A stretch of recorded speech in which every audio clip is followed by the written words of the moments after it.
Hello, and very welcome to this Fireside chat focusing on investors as enablers.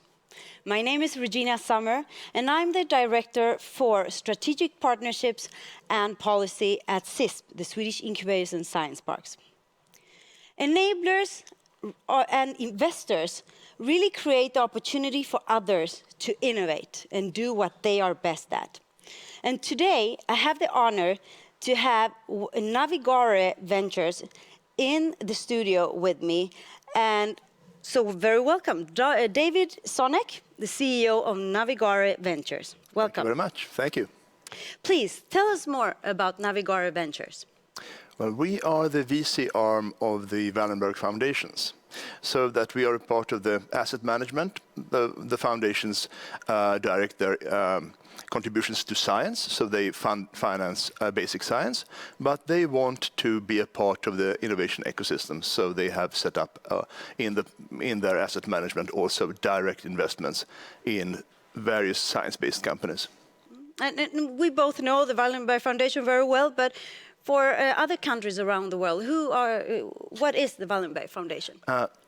It's a set of foundations with assets of maybe $26 billion US, and all the revenues from those investments go to Swedish science, top science, contributing to making Sweden a top science nation. So I think it's the second largest private financer of science in Europe. Very impressive. What's your role at Navigare Venture?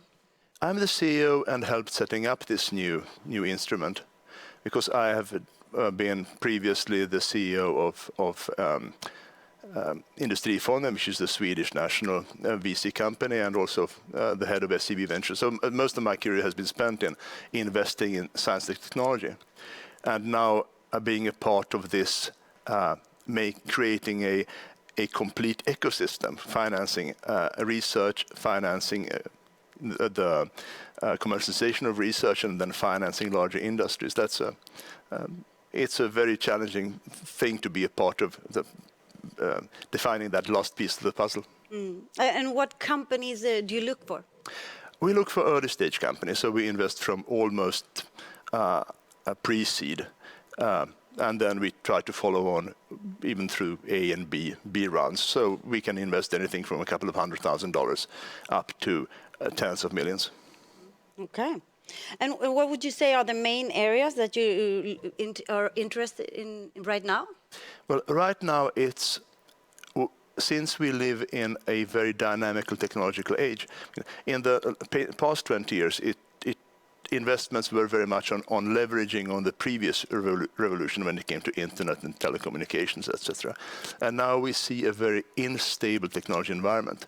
We don't know yet what will be the next generation of computers beyond the Moore's law limit, because now microelectronics is becoming so small that we need completely new manufacturing processes. We will move into quantum computers. We don't know which technology will win. We don't know which AI technology will come after the GPT models. So it's a rather unstable and very challenging area. So we invest in enablers, pointing to the next generation of innovation platforms. Mm-hmm. There's a lot of we don't know, and a lot of, I wouldn't say gambling, but yeah, we don't know. These are a lot of deep tech companies, I guess. Yes, we need to take stakes in possible futures, and we need to diversify over a number of different technologies. And but since we are a long-term investor, we can afford to take some gamble. And what would you say for some of in the audience that might not know this, but what would you say is the difference between a startup and a deep tech startup? I think that the deep tech startup doesn't quite know yet what the customer or the end solution will be.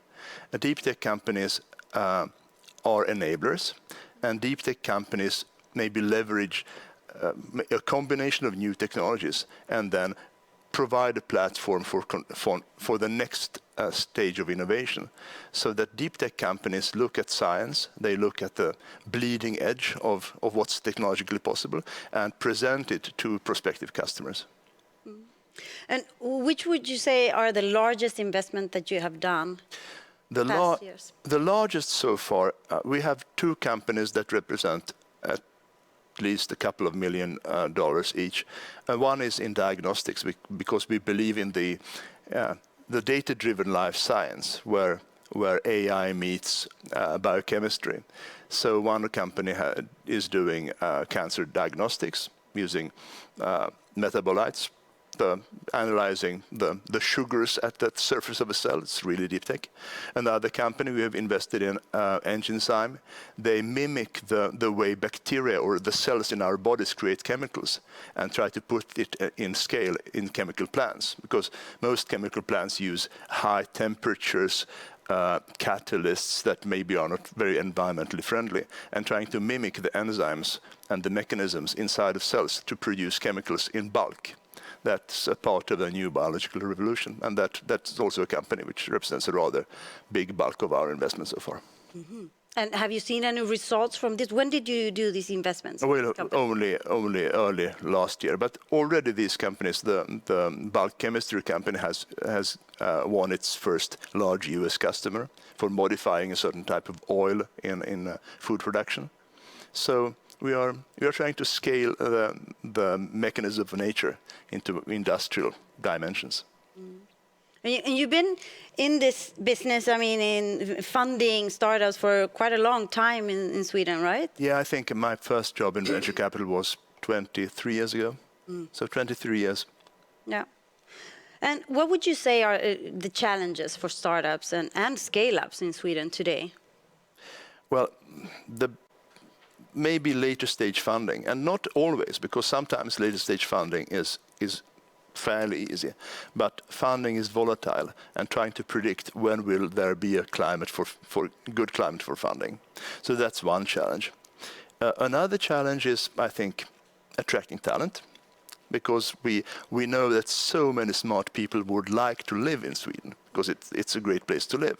But still, we would like to invite smart people. Please live here. Please take this difficult job in one of our startups. And the process is still a bit cumbersome. And maybe I would see a little more of collaboration between European large companies and startups. Sometimes it's a bit too easy to find a collaboration with a large US company, whereas the corresponding large European company isn't as easy to reach. So there are a few glitches in the system. Yeah, there are some challenges with that. Yeah. And we are actually, CISP has one of our programs, Ignite Sweden, does this matchmaking between corporates and startups just to help out with exactly that part. So, and it's been quite successful, and I understand. Very valuable. Yeah, yes, we're very happy for that program. I hope more of you can join that. You can visit ignitesweden.org for that. So a little commercial here on the side, sorry. But what would you say are the strengths then in the Swedish ecosystem?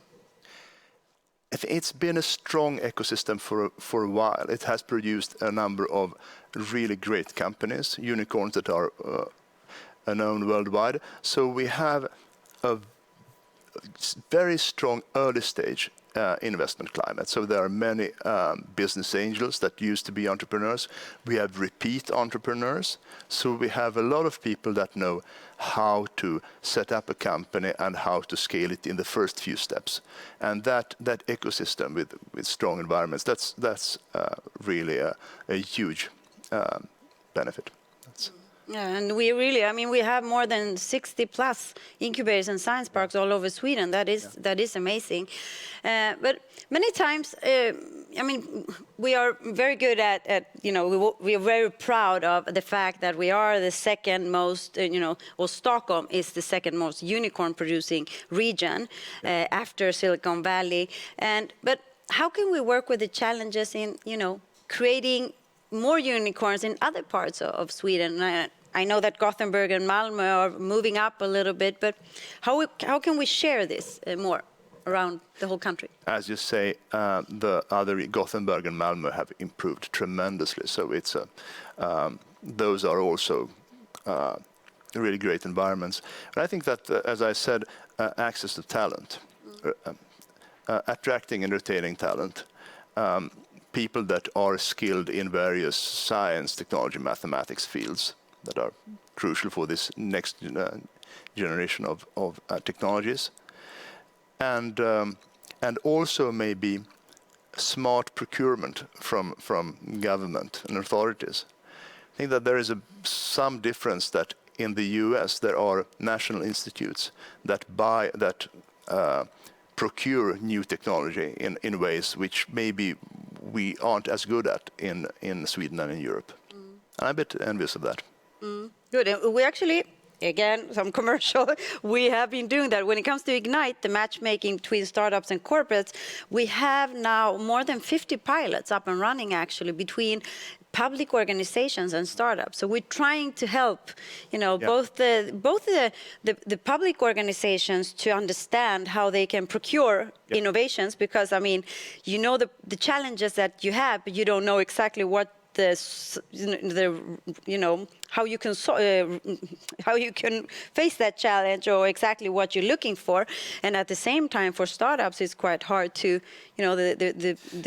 that process is quite complicated. They need to understand how authorities and government works when buying stuff. And also, maybe I think on the one hand, in Europe, we have been very good at fostering a competitive, efficient entrepreneurial structure. But we are a bit afraid of state procurement and state subsidies, which means that we sometimes do not support new technology and new companies as we should, because we are a little bit afraid that we might infringe those rules. Yeah. So we need to be maybe slightly more pragmatic there. That is that can be very sensitive.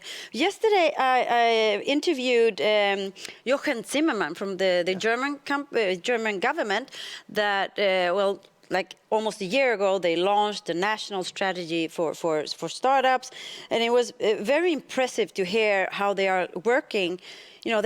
All ministries have some kind of deliverable to that national strategies. That was super impressive. And he also mentioned that they are investing like 10 billion euros on scale-ups to help them, startups to help them become scale-ups. That's very, very impressive.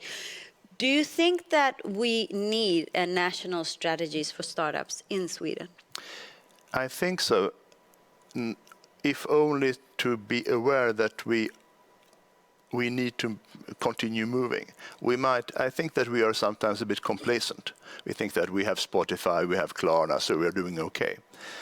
And I think a national strategy would identify is needed to identify all the bottlenecks that we need to work with, and that various bottlenecks fall into various domains of governmental responsibilities. So if it comes to the talent attraction or how to allow foreign entrepreneurs and scientists to work in Sweden, we need to be a lot faster. We maybe need a national strategy also to give us a top-level picture of what are we good at, what are our strengths that we could leverage, what should we focus on, and what do we not need to focus on. And so creating arenas around these areas of strength. So yes, I think that we need to have a national perspective on keeping the position we already have and improving it. And it's interesting, just this month I have received 2 emails from different startups around the world. One from a medtech startup from Singapore that was interested in, how can is there any soft landing spot in Sweden where we can, and they were really interested in coming to Sweden, but they said that they had been comparing, how long it takes to get a visa in Sweden with Denmark and some of the other Nordic countries, and said that they were a bit surprised that it took quite a long time in Sweden, actually. And I know things are happening. The other day I saw the government had a press release that they are working on this, but I think we need to. Yeah, it's embarrassing. This this is, since my parents were immigrants, they came here for a reason. It's a great country to live in. And I think that many really strong entrepreneurs, strong scientists, strong technologists would like to move here with their families. And the kind of we see what happened to the U.S. economy and to U.S. science when they were open to the elite of Europe when times were turbulent in Europe. Yeah. And we could have the same kind of influx of talent. Yeah. But we need to make that legally and formally possible. And I think that we are failing right now. And that's a shame. Yeah.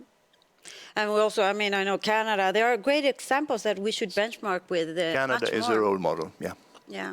So, but okay, so a national strategy or a national policy or some kind of, you're saying that you believe that we should have some kind of, coming together and working more strategically in helping startups becoming scale-ups in Sweden. So how do you think that we can achieve this? What do we need to do? I think that one key element that the national agencies have to take a stand, because there is one way of governing the innovative environment is to just give very broad support to almost everyone with small amounts and let, so to speak, the market decide what will win. But sometimes government needs to take a stand, especially in times where we have environmental challenges, we have health challenges, and we also know what general direction of what we need to do, investing in our energy infrastructure, investing in green manufacturing. And there we need to combine incentives and subsidies with a national plan of this is what we want to achieve. And I think that direction is, even we that represent the market, expect government to set the direction. Yeah. And I mean, just last year, again, the European Commission launched an innovation agenda, pinpointing and really, pointing at the fact that to be able to do the digital and green transition, we need deep tech companies and startups and scale-ups too, because they are really in the forefront. And actually tomorrow we are launching a map of more than 400 climate startups, only in Sweden. Yeah. Only in Sweden we have these. So yes, many things are happening now, and I think it's good, and I think that it's great that we are very missions oriented in what we want to achieve. I think though that we need more of a couple of flagship projects, some moonshots that would help us concentrate our efforts into solving a couple of challenges and doing that by launching moonshots in various areas. And I would be very proud if we could host a couple of those moonshots in Sweden. Mm-hmm. And I guess that Northvolt or H2 Green Steel, those are in a sense moonshots. Absolutely. And what other moonshots could we launch? Because moonshots release a lot of energy. Yeah. They direct channel investments and release a lot of energy and a lot of enthusiasm. And I think actually, I mean, these moonshots, we've been talking a lot about impact innovation, and you're part of the board of Innova, so you definitely know about the impact innovation initiative. And there, I mean, that is a great way of working in a mission-oriented way, gathering the actors. And I think there, it will be very important to have the startups and scale-ups being part of that. Yes. Yes. So I really hope that happens. Startups and scale-ups move fast, and they can also be role models and push the larger organizations in front of them. So they are a very important part of a missions effort. Yeah. And with the Ignite program, we have seen that so many times. Really, the startups moving and not it's more the corporate piggybacking on the startups than the opposite, and that is super impressive. But okay, anything else that you would like to share regarding the startup and scale-up scene in Sweden today, that from your perspective? It's a privilege to be able to work in such an environment, just interacting with so many smart people. And there is a boldness and creativity that has the Sweden I know that has changed so much by this vibrant ecosystem of startups. And now the last step we need to take is to help these startups becoming industrially relevant by helping them to grow. And I think we can take that step, but we need to know that that's a step to be taken. Yes, yes. And the step to be taken considering all startups in the whole country, right?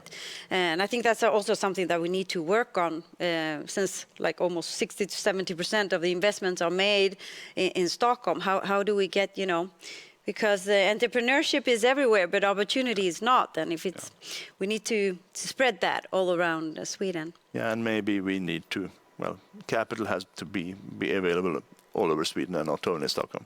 And how do you think there when it comes to that? Because you're in Stockholm, right? Yeah. One way is, how do we explain to those that allocate the larger amounts of capital to spread it out over several smaller funds that are active locally? And our capital market is very efficient, and the competitive strength of Sweden is that we have our pension system can be invested in equity, in stock, which is fantastic. Yes. But also we need that to be allocated in an efficient way. So sometimes it's difficult for a pension fund or insurance company to really see the investment opportunities in the smaller scale, in the startups. And they do invest in private equity and venture capital. I would love to see if they had the interest and energy to look at Swedish venture funds, local funds, targeted funds, deeptech funds, with a lot of specialty knowledge about investment areas, because the insurance companies and pension funds cannot do that themselves, and they sometimes, I feel that they're a bit conservative, maybe becoming limited partners in US tech funds, which isn't much of diversity. It's the same kind of technological bets they make. So if they would look a bit more locally and invest in the smaller funds, then we would have more local capital available for entrepreneurship in the next step beyond the business angels. Yep.